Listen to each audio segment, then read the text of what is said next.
whether or not I can actually deliver on the vocal embodiment. Holy shit. Uh, Ready? Made You Look presents Story Time with Matt LeFevour and Greg Poljacik. Yeah. Episode 15. Thank you, Legend, for coming and stopping by. Yeah. Greg is also another early buy-in guy. While not having a major role, it was a role in ASOG Right. at the comic book store, and that's it. We've remained friends, coworkers. We motivate each other, and sometimes create insane, amazing new opportunities for each other. Sure. I'm going to make a short story with Greg today, and he took me sailing yesterday That's for right. the first time. That's right. Well, you taught me how to play hockey as an adult, and you guys were very kind to let me have the puck sometimes. Yeah. And then it was hilarious because when you guys were done letting me try to manage the puck, you just took it away from me and skated away. So You are done now. yeah. We would like to play. You have struggled long enough in the corner. Right. We're gonna take this away and go. We've given you enough of a taste that you will probably come back. Yep. But now it's up to you to. Oh yeah, it's Up to you super to get fun. It's better. just frustrating seeing like children skate far better than I think I will ever be able to skate. Like learning later, I mean, it's a ton of fun. Yeah. But yeah, that one drove me crazy. Just going to little open skates. And my God, they're so good. There's They're so good. so that's kind of interesting too, because obviously, well, no, not obviously. Greg is also a stunt performer as well, and doing athletic things is second nature to I would say pretty much everybody in stunts. There are some like high level specialists that just do specialty stunts and stuff, but in general, we are all very athletic, and there's only a couple of sports that athleticism doesn't immediately translate into, and it's usually something that has like a secondary level of high skill. Right. Where I would put hockey in that category because you can be athletic and you can have good endurance and you could have good hand-eye and stuff, but putting all of those specialties together and forming something that looks good is Yeah, a it's little harder. it's humbling and fun at the same time. And I think that's something that draws like a stunt person's personality. Like we always like playing with stuff. So I didn't have a bad time learning something new and sucking at it. I'm used to that because that's just what you do. You jump into something fun. Your friend says, "Hey, you want to go play a game?" And the answer is almost always yes. Yeah. But yeah, the athleticism did not translate at all. Like I knew how to skate like a regular person skate, and I didn't realize how far that curve was of what actual skating is, right? Um, but the cool part is it becomes like a challenge. Like, well, Right. cool, I want to know this. I know I can't get here, that time has passed, but I'd love to get to like a mid level. That way I'm just not dangerous, so then I can play the game with people, right? Because right now the skating is not the safest, right? If I can't stop, somebody else's body is going to stop me, and I Yeah. don't know if they want that, right? Um, but I don't know. It's cool. It was cool to see how that. What do I need to change, and what do I need to work on to make that better? That I just wasn't aware of. And I think you actually you nailed a lot of why wanted to go sailing with you yesterday as well. It's the curiosity. It's not just like I can swim or I've been on boats Right. dozens of times or anything like that. It's the unique experience of going sailing Yeah. and legit sailing. Like seriously, there is an on-off switch in the boat, Yeah. and you turn Engines off. everything's off, and Batteries it's off. hand cranks, and Yeah. it's watching your sails and learning to read water patterns and feeling the wind and Yeah, you got the oh helm, so man, you got to feel the wind pulling you one way and then the water pulling you another way. helm is captain or Right. steerer of Yeah, the boat. steering the boat. Yeah, And for sure.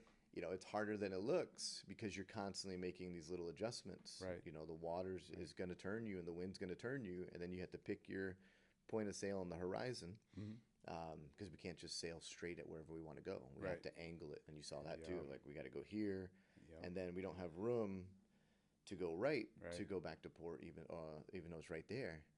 We have to turn, drop our stuff, and then turn around. So, Yeah. so you got to Yeah, it was experience really cool. like the which is the fun of it too. It's like there's a lot of chill downtime once we set our sails. For sure. But then there's a lot of activity that bumps in. Yeah, it was the experience too. It ramped. It went from like, well, I enjoyed the busy work, but from getting out and then like kind of struggling to catch a wind or to get the sails really to catch, and then getting to the point that it was like, I'm smiling. I'm like, we are cruising. This is awesome.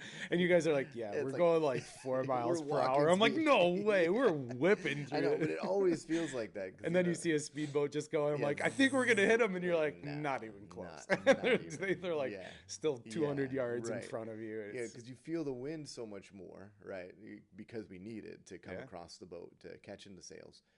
And so it feels like you're flying, right? Especially when the boat heels over, so we had a good heel. It was so cool.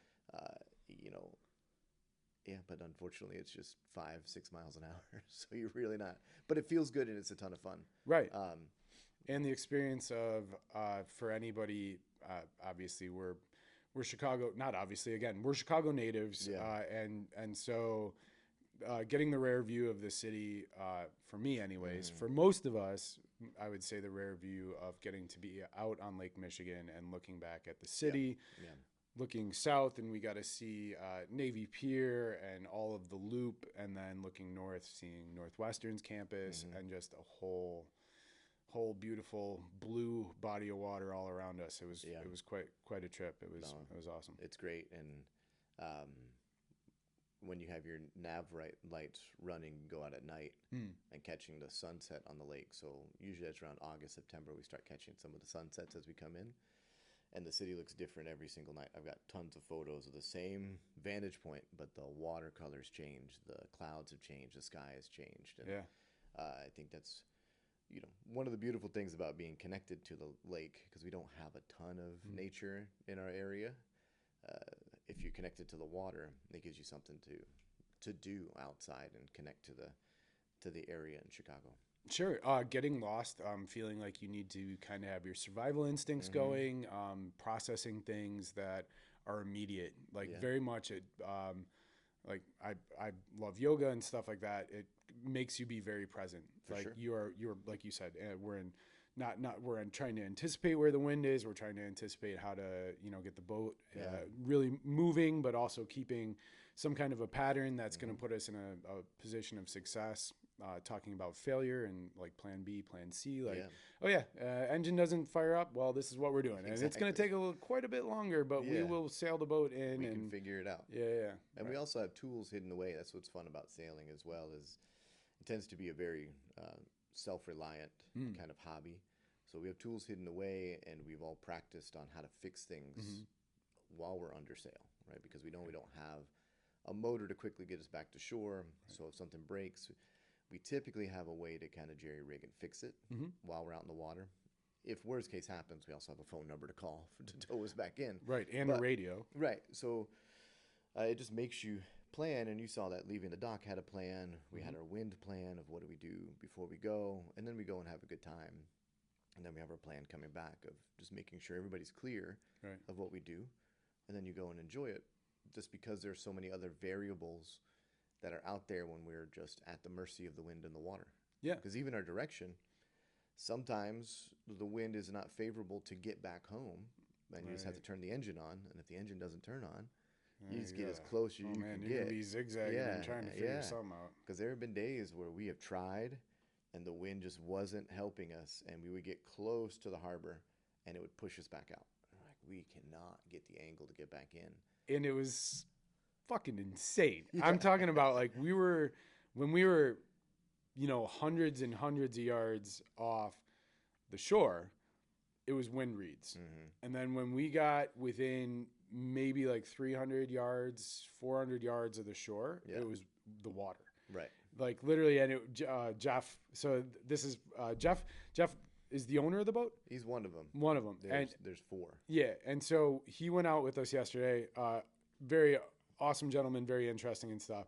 And one of his first things, like on the way out, was he's like, just don't overcorrect on the steering. And there was literally, like, he had said that. So when the boat first kind of jerked, when it had nothing, the sails hadn't changed. I'm watching things, and like I'm like, holy crap. I'm like, that was the water. And so I didn't steer it. And then it literally goes back. And I'm like, just give it a second. And we're literally, the water was overpowering everything with the steering, overpowering everything with the wind. Yeah. It was dictating where the boat was going. And if you had a tiller, so we have a wheel, so we have mechanical advantage, which is great. A tiller, you're using this long stick wooden paddle essentially. Yeah, and you're controlling the rudder directly, so you feel the water even more. I got to learn on the same size boat, a 30-foot boat that used a tiller, and there's great advantages to it because you've got the leverage, so you're at the far end of it to lever that strength. Yeah, move out further to that. But you really feel the water because while you're in that tiller, it's responding, so you're feeling it wiggle that rudder as the current's going over that blade. Or fighting it or whatever. Yeah. Oh, man, it's so cool. And then when you have heavy winds and you're literally fighting it, you're using your whole arm just to sink in, and the water's trying to push you one way and the wind's trying to push you the other, and your boat's leaned over like this. Oh, my God. We don't do it a lot because it's a lot of work. Right. But it is fun when you get good conditions and you can go and you feel that. But, you know, it's like you said, just curiosity. That's what got me into sailing in the first place. Right. I'm like, wow, I want to go do that. And when I actually looked it up, it wasn't expensive to go learn. So I went to go learn, and then you make friends, and those people are always looking for people to sail with them. So surprisingly affordable, and you got to learn how to do something I never was ever on my radar. Oh, and these legends, I'm talking about both Greg and Jeff, volunteer at the bar at the club. Yeah. And that the money that they raise from tips and proceeds goes towards teaching kids how to sail. Yeah. Like they were out. I saw probably 12, maybe 15 kids out there sailing. Yep. It was incredible. They're in those little lasers, and then they tip, and they learn how to manipulate the boat in the wind, and it's cool. Yeah, it's part of that's the other joy of the boating community is we're part of the yacht club there, the Corinthian Yacht Club. Yep. And shout out to Corinthian. Yeah, that was awesome. Yeah, and so that's just part of it to keep our prices low for the members. You know, we volunteer bartend, you get to know your community, and then because we can't accept tips since we're not employees, we're volunteering, all that money goes to the junior sailing fleet, which is pretty cool. And you can't underestimate, just to circle back to what you were saying, within the city limits especially, and then even the urban areas, there's a couple of forest preserves and stuff like that, but there's not a lot of lose yourself spaces, especially for kids, for youths, where it goes into I'm not going to recap the whole thing, but where you're truly present. Like they're not on a device, they're on the water, which has its own inherent dangers just being in it. And they're learning to navigate wind and water and sensing your surroundings, because you guys were telling stories about like how quickly fog can roll in and your visibility is zero. So it builds your confidence in a huge way because, you know, when you're out there, hopefully you make it look easy and you have great days that are easy days. But you have to problem solve so quickly, right? You have to, especially in the smaller boats that are so responsive, you feel a change in the weather. It's not going to be consistent, especially the Great Lakes. Like the Great Lakes are some of the hardest areas to sail in because our winds are blocked by buildings, or they change on a dime, or the temperature change from the land to the water creates its own system. Yeah, pressure systems. We've had things with conditions like yesterday, which were perfect. I've been out in those before, and same wind, then all of a sudden out of nowhere, it rockets up to 25 miles an hour winds, and we're not prepared for it. So we have to have a plan or have experience to solve that problem because nobody's coming to get you. Right. So for the kids, there's a boat there that's watching them. Somebody will get them, but they have to figure out to right their boat, see the wind, move, and constantly be present. Yeah, and I don't think they ever left like 100 to 200 yards from shore. Yeah, very close. Sometimes they'll take them a little further out if they need to catch the wind. But no, it's great. It's so cool for them. And then even as adults, when we go and sail, to do that and know what you can be in and what you can get out of. Right. I mean, it's another reinforcement lesson for stunts too, right? It's like, it's everything. You take your hobby, and you're like, hey, this is teaching me rigging, and I got all these knots to do, and now I can trust them because I see them under tremendous load, or I can be in this risky situation. Did I plan for this? Did I do this well enough? Right. It just helps in a slow level way, right? Right. Or understanding if there are those limits, okay, let's do some fun camera tricks and Right. make it so it's very repeatable. Right. Like it doesn't always, we can make it look awesome. Yeah. And sometimes you want to show just how awesome it is. And other times it's like, no, we gotta, Yeah. we gotta get up and do this Yeah, again. right, So, right. but, yeah. So no, it was great. I'm glad you came out, and Oh, we're down yeah. to come out and sail. Yeah, for sure. So I guess I have pending status of the term I came up with is silent T, fob with a silent T, Right. and it's friend of the boat. Yep. And then if you're a friend of the beer, that's like your temporary That counts status. too. So Yeah. I was hanging, but Jeff gave like you weren't dead weight thumbs up. Yeah, So right. Yeah, you either have to have a willingness to learn how to sail or be willing to drink beer afterwards. Right. And those are the two requirements to come sailing with us. success. Yeah. So we don't need you to know actually how to sail. Just be willing to learn and listen, and then be willing to drink a beer after when we're done. Hell yeah. So, all right. I want to, I'm hoping that Greg comes back and does this again at some point. I do want to touch on one other really, really cool specialty in our stunt industry that you are at the forefront, which is fire science. Yeah. And just a little bit about how you got into that and what that has led to in terms of opportunities and stuff like that, because it's really cool. And Greg runs classes. He's about to leave to Washington, right? Yeah. For 2 weeks. Yeah. And do you want to tell So me? yeah, that's the stunt school that I learned at. A couple of other folks in our community here went out to Seattle and learned just like the ropes of the business. Yep. Right. My family wasn't in entertainment. Stunts wasn't even on my radar until my late 20s. I was doing theater, and so I didn't really know how to transition from live theater to film. Like, what's the difference? What's involved in this? So the stunt school was something I had heard about, and that was like an opportunity to go and say, well, I can have access to all this stuff that I've never seen or heard of before and may never get access to, like an airbag, an air ram, wires, cars, fire. And get all of that and get a taste. Because that's what we still instill, is that we're not certifying you to be a stunt person. We're giving you the overview and telling you how to do your career, how to start it. Right. You have to, once you leave, put the work in and become a stunt person after that. We're just giving you the entry in, right? And the understanding of what it takes. And that's where I got introduced to fire. Sure. So I got lit on fire, and like most people who get lit on fire, I was like, I love this. I want more of this in my life. So cool. And at that time, and still is, people don't freely share how to do it, right? Because it's very dangerous. Yeah. And again, it's one of those things, if you do it well, it makes it look easy. So people on the outside are like, oh, that's no big deal. You just cover yourself with this gel and then put a few on, and what's the big deal? Yeah. What? Yeah. Oh, that's 90% polyester. Right. Right. Good Yeah, luck right. getting that Good luck. off. Yeah. So I did my research. I was like learning because nobody was telling me how to do it. Started looking it up on my own, and I love chemistry and I love science. I've got a background doing that, so that stuff was fun to look at. And then another great thing about our community here that I'm very thankful for is, as I started making progress, I reached out to Eddie Sr. and talked with Eddie Jr. of like, the Fernandezes. Fernandezes. They're masters. because they're so good at what they do. And I said, hey, this is what I'm doing. What do you think?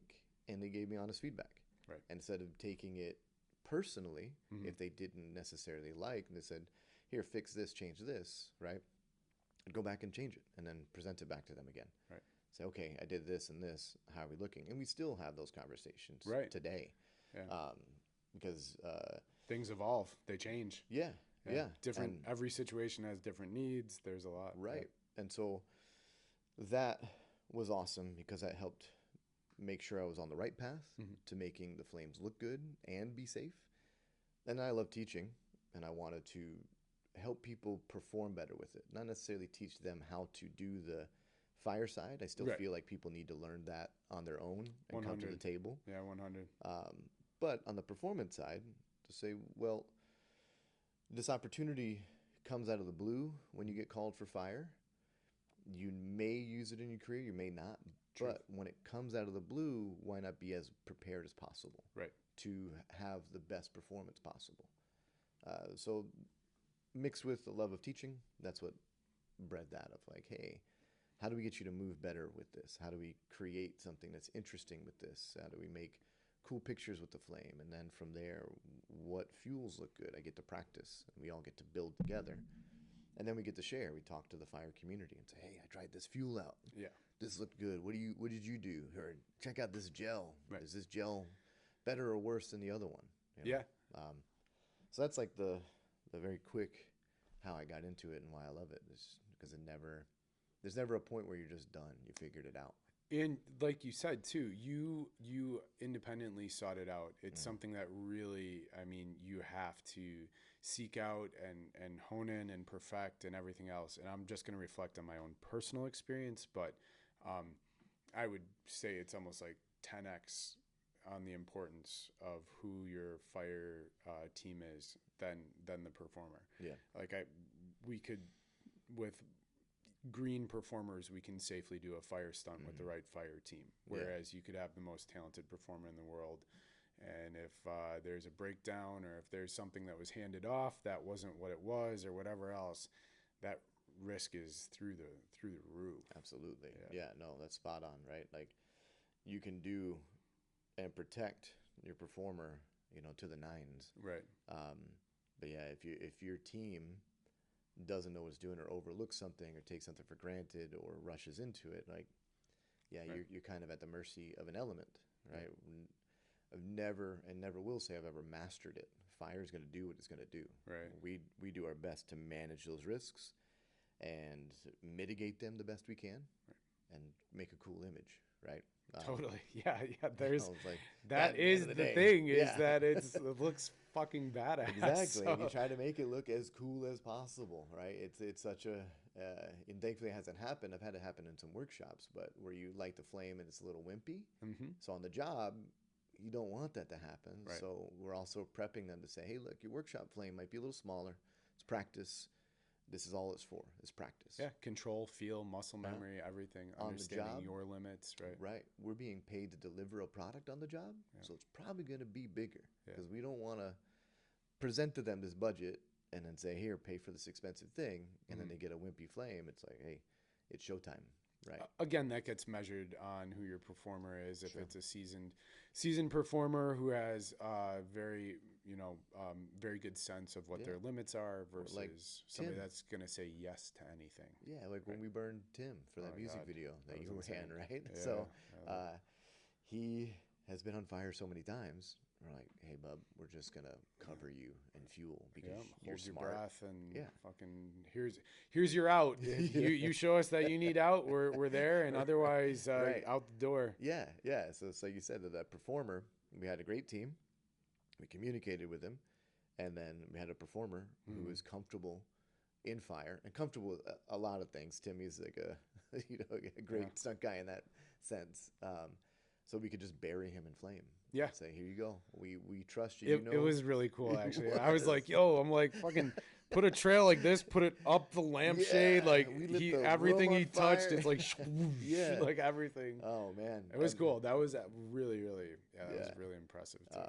Yeah, it was fun. He did a great job. The whole team did a great job. And, it was cool to be in the room too with the camera guys and like have to put the fire out. And, but yeah, it's like you said, good team all the way makes it run right. Especially with other variables like the room on fire and the curtains on fire. And there's so many things that could go. And we were looking like that ceiling's not really tall. Like, okay, what do we deal with? But yeah, we covered all those things, and Timmy came out unscathed. Yeah, he looked great. I mean, the whole thing looked great. Yeah. It was pretty cool for sure. Nice. Well, I think it's time for us to create a character. All right, let's do it. Write a short story. If it's amazing, we're gonna make it. Oh wait, hold on. Pick your swag. Ooh, tough decisions here. We'll go with the green. Green swag. I feel like it was literally every other one was green, white, and then the last three I think have been green. Oh yeah. Yeah. I like the green. I like colors. If it's not obvious. I like colorful things. Got to pop. Gotta I pop. like colorful things. Make it hot. All right. You're slightly familiar with the exercise, right? Yeah. You know the basics. Let's start with this. Do you want to pick a genre? No pressure. Nobody's actually picked a genre yet. Nobody's picked a genre yet? No, because I think the character ends up dictating a lot of it. But it's just a fun, like, the whole idea is that, like, I can't, like, you and I could have had 10 conversations yesterday, and it's still, it's gonna have some influence. Yeah. But it's not going to actually, because you can't. We don't know. We just don't know. It's still a blank sheet. Yeah, blank sheet. I mean, if it helps, we could start with a genre, like do like a 20s noir. Noir? Yeah, all right. noir, like 20s style. Whether we want to do comedy or serious is the next. Do you want to pick or flip a coin or just leave it alone for if they're a protagonist or an antagonist? I think let's see how their other traits maybe pop out, and let's revisit if they're 100. Yeah. There's no rules. Yeah. Okay. First name. Roberto pops up. Roberto. And Roberto's last name. Condolini. Roberto Condolini. Is that already out there? I hope that's not like a. If there's a Roberto Condolini, sorry, guy. Yeah, it just sounded. It's just the first thing that popped into my head. Man, I haven't. 20s noir, Roberto Condolini. Already he's going to be wearing like a pinstripe suit. Got to have a pencil mustache. Oh my God! Yeah, we're already going down. All right. He's got a collection of swords somewhere. Oh, of course. Yeah, with trending towards Gomez. With wine. Yeah, that's funny. That's fucking. We're funny. trending towards Gomez Adams, but we'll trend away from Gomez Adams. No, that's his performance is phenomenal. It's what's his name? Oh God, no.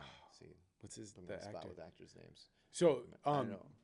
And this is embarrassing. Quick trip down memory lane, though. He is in Count of Monte Cristo. Yeah. Yeah.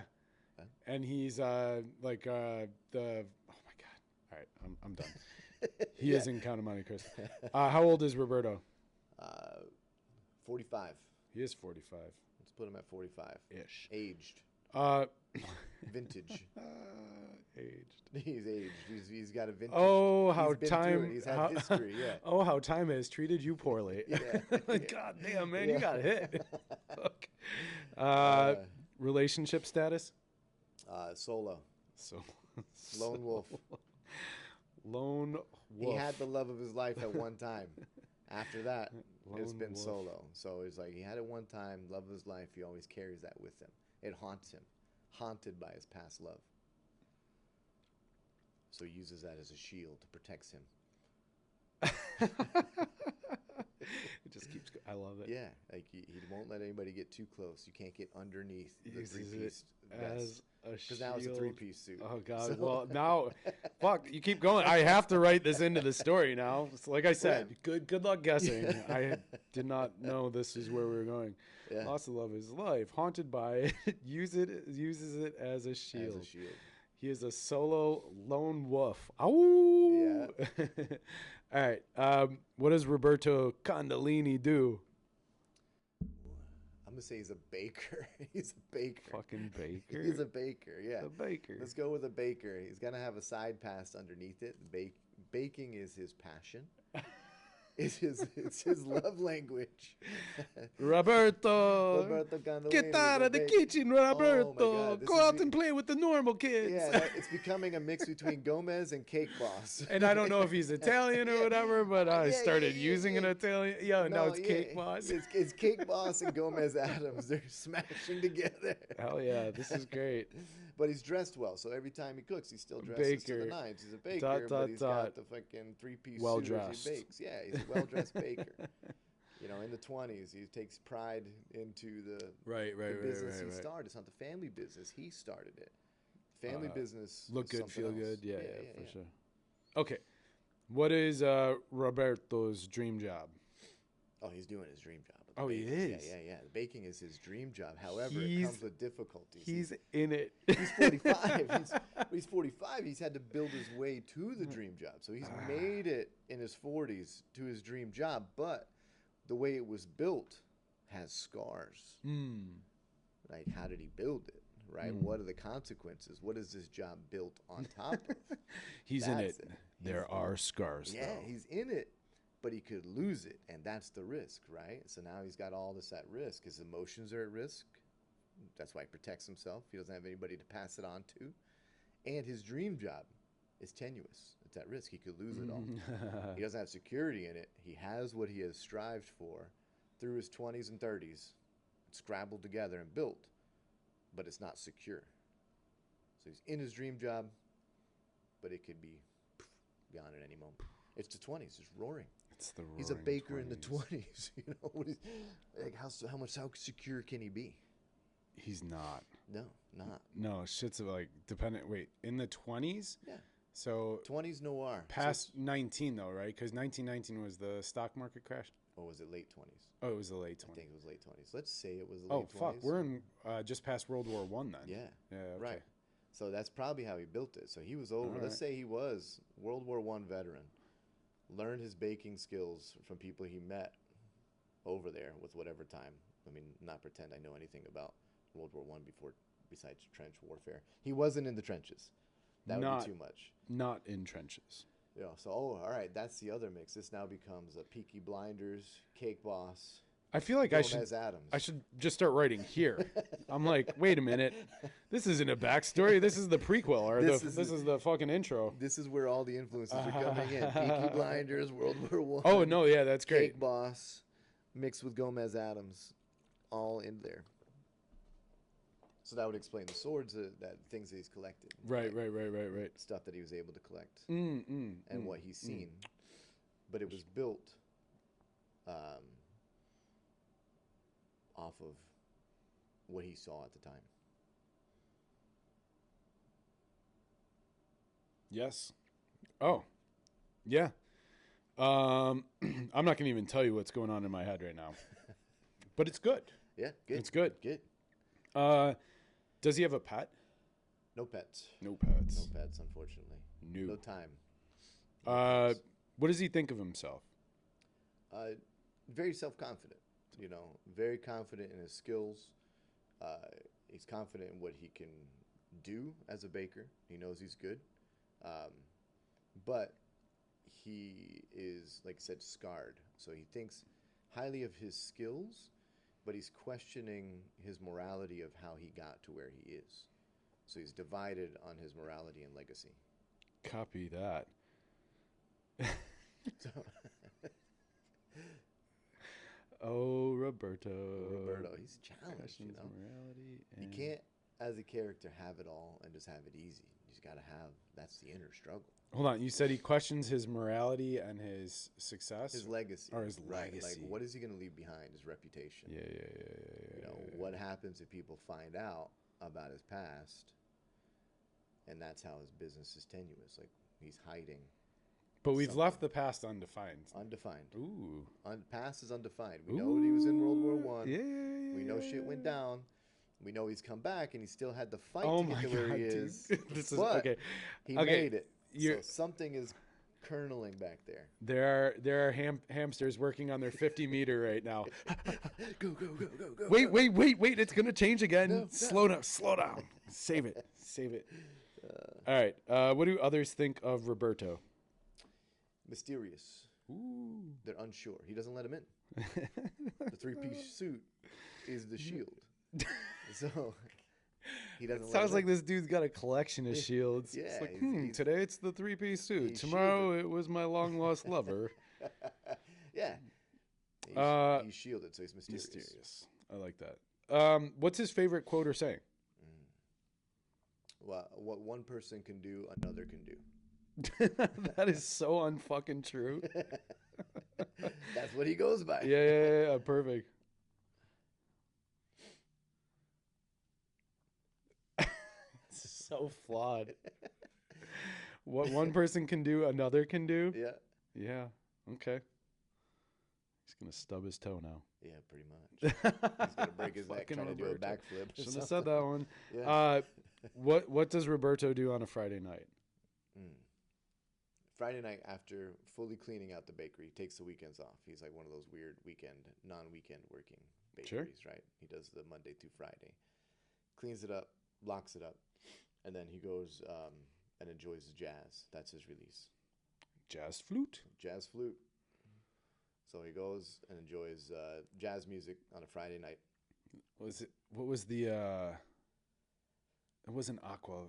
What was the? Hey, Aqualung. Well, yeah, that was the song. What was the bar that Ron Burgundy was going to? Jeez, I don't know. I don't know the name of that one. That he took Veronica Corningstone to. Yeah, I don't know the name of the bar. You know, he wanted to eat cat poop. That was about it. Yeah, you play the flute. I dabble. Jazz flute. All right. It doesn't work weekends. But and Friday he goes. It doesn't work weekends. Friday night is at the jazz club. At the jazz club, same table, in the back, by himself. And he limits himself to 2 long, slim cigarettes in the back. 2, keeps it limited. That's the only time he smokes because he doesn't want to bring that smell into the bakery.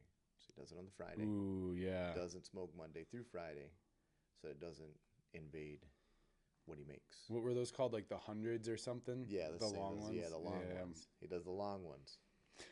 Sweet. Because that's what his former lover used to smoke. Oh gosh, we got more depth to this. 2 long slim cigs. Of course, this too is a memory. Just like lover.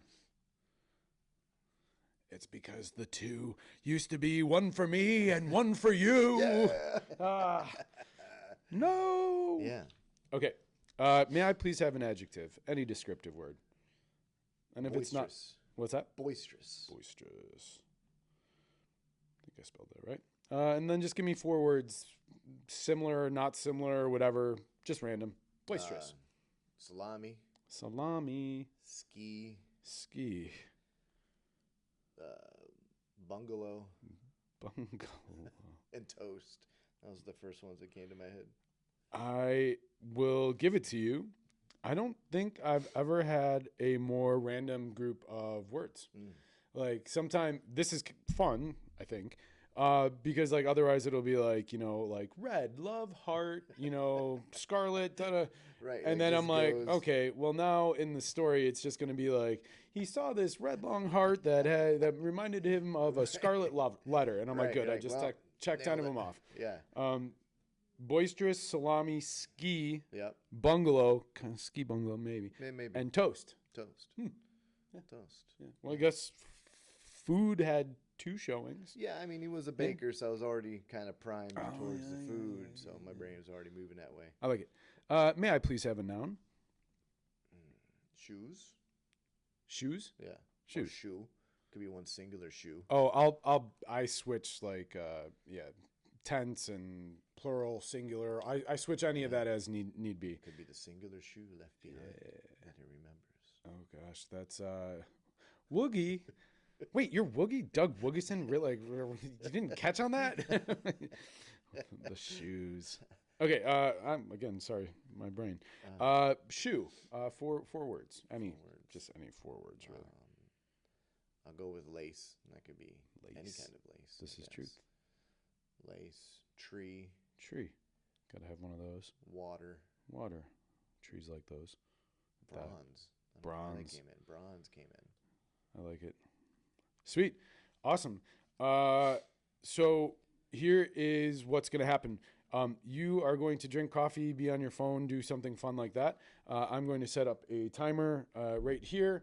You will give me a count in 3, 2, 1. I will write for 7.5 minutes as we figure out who Roberto. Well, actually, we don't need to figure out who Roberto is. We got an idea. Know exactly who Roberto that is. Condolini is. Yeah, so we know who that is. But I am trying to formulate a location that we can also shoot because it's the 20s, so it's not like we're going to be walking down the street with the horse and buggies and stuff. That would be a little tough. So yeah, I think I've got it.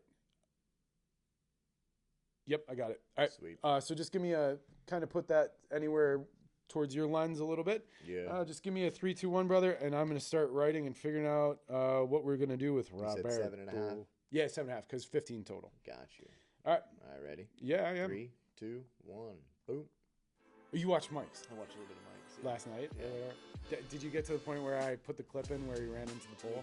Yeah, and then him retelling his old Sandy calling him a California fool. Oh yeah. That was so good.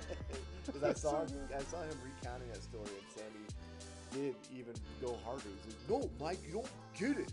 You are. It's not a bad thing. It's just what you look like." 7:30. Hi, we back. Cool. I have got quite a bit. All of the words except for lace has been used, and I'm going to ask you now, what just happened to Roberto Condolini? You have no idea what's going on in the story, which is great. I'd say what just happened is somebody from his past has just come into the bakery, didn't know it was his, and he kind of saw a glance of them from the back. So somebody from his past has come into his life or into his neighborhood. Someone from past is back in. Inciting incident. Okay, and give me a second story break. It can be general, it can be specific. Another competitor is coming into the neighborhood. He's got competition. Another competitor. Big in competition. All right, brother. Do me a 3, 2, 1 and hit that play button, and let's write some more shit. All right. Up to 15 at this point? Yep, and then we done. All right. 3, 2, 1, boom. This was fun about making characters this in general. But there's nothing there at first, and then a whole bunch of words or ideas come together, and all of a sudden you've got a sketch of a life, a person, some whole thing that could have happened. It's pretty cool. Boom. We have a story. Let's. I'm gonna make a couple of copies, and then let's read and figure out what just happened to Roberto Condolini. I was building his movement palette. Oh, fuck This is how he moves. This is how he talks. This is how he's embodied. So you had the story. I was working on the embodiment. The embodiment of Roberto.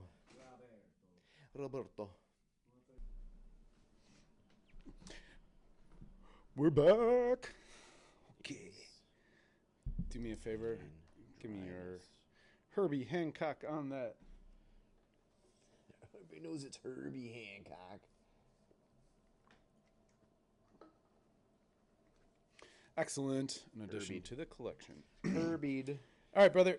So I highlighted all your stuff. You're going to read all the stage directions and our main character, Roberto Condolini.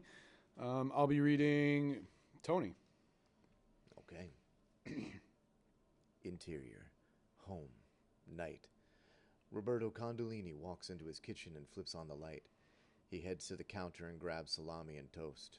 As he fills a glass with water, a man emerges from some shadows. Tony, mobster type, appears. Tony, how's the bakery, Roberto? Jesus, Tony, you scared me. Tony, we need some help. A few friends and I are bought some bungalows around a ski resort. We're going to clear a few trees and put up a main building. Rec center, pool, and a restaurant. That's good for you. Tony, and you. Where's the usual boisterous Roberto? This is an opportunity.